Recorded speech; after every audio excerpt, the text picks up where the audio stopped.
Doc and Lefty's BS on the couch. Oh, hi guys! Doc here. And Lefty, hi. This time we reviewed a movie. So spoilers, guys. The movie we chose to review was actually something recent. Found it in Walmart, $5 sitting in the bin.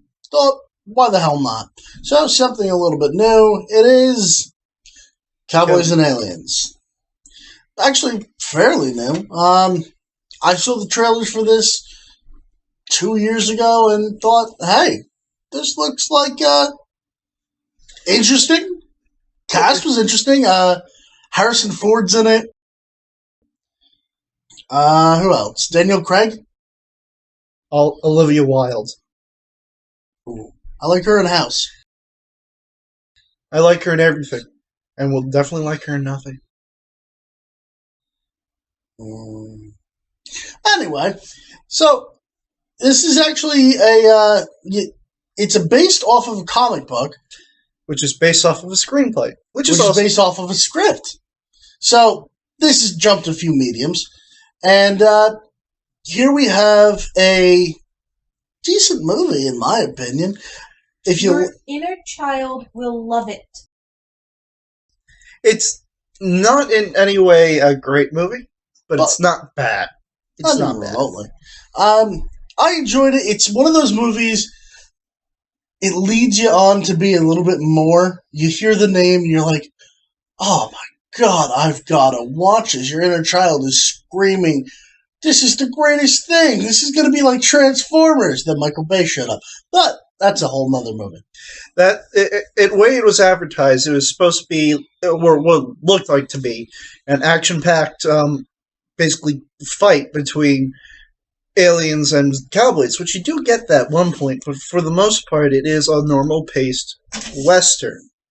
So if Westerns aren't your thing, you're going to be disappointed walking into this. But at the same time, if you went to see a movie named Cowboys and Aliens, and you don't like Westerns, you're in the wrong theater. You missed your spot. Try again.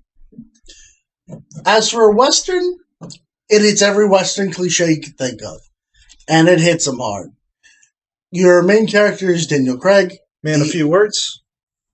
Pretty much doesn't say a word until about 12 minutes in. Does a bunch of stuff. Proves he's a badass. Strong fighter. Cares about people, actually? A little bit. He doesn't have a soft side, but he values life, I'd assume. He's Clint Eastwood's soft side. There you go. Think Clint Eastwood in The Good, the Bad, and the Ugly. Or any of the Man with No Name. Or any Clint Eastwood Western. Clint Eastwood just plays himself. So you have this Man with No Name, and hijinks ensue. He's accused of doing something. He actually has no memory. At this point in the movie.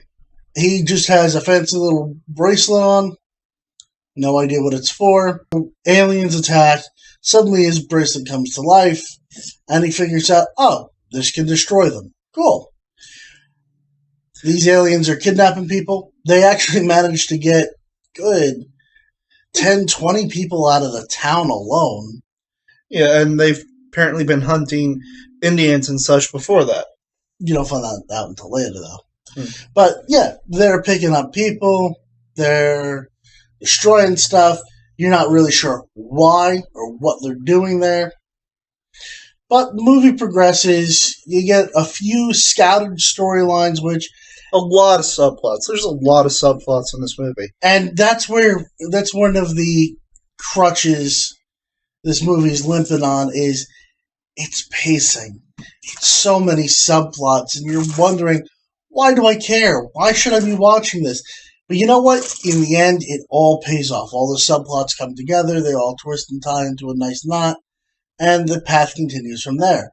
And it's well done. I'll give them credit for that. I wasn't expecting everything to get wrapped up. A lot of movies nowadays do start off subplots or start something that might actually be a subplot and then never resolve it, never go back to it. It's just a random thing that they did and then carry on. Yeah. This one not only solves them, but does it in a satisfying way. The big climax is the Cowboys, oddly enough, and Indians versus aliens. And it's actually something to say. I enjoyed it. Aliens kick the crap out of everyone. Yeah, they're pretty scary, despite the fact that I think they're rather dumb. They do announce that the alien race does not perceive the human race as a threat. They're just minor insects.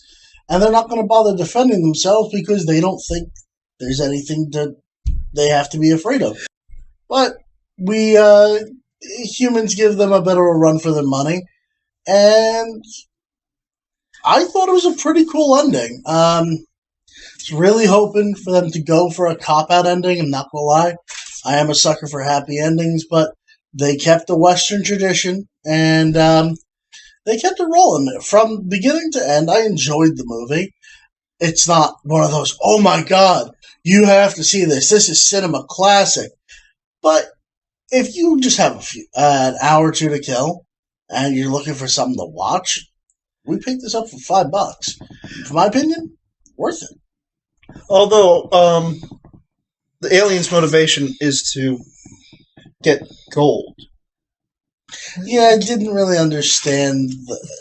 They could have explained that one a little bit better. They go to Cyclone School or something? Then again, maybe they did explain it. The other major issue of this movie is you can't hear a thing. The dialogue is so soft.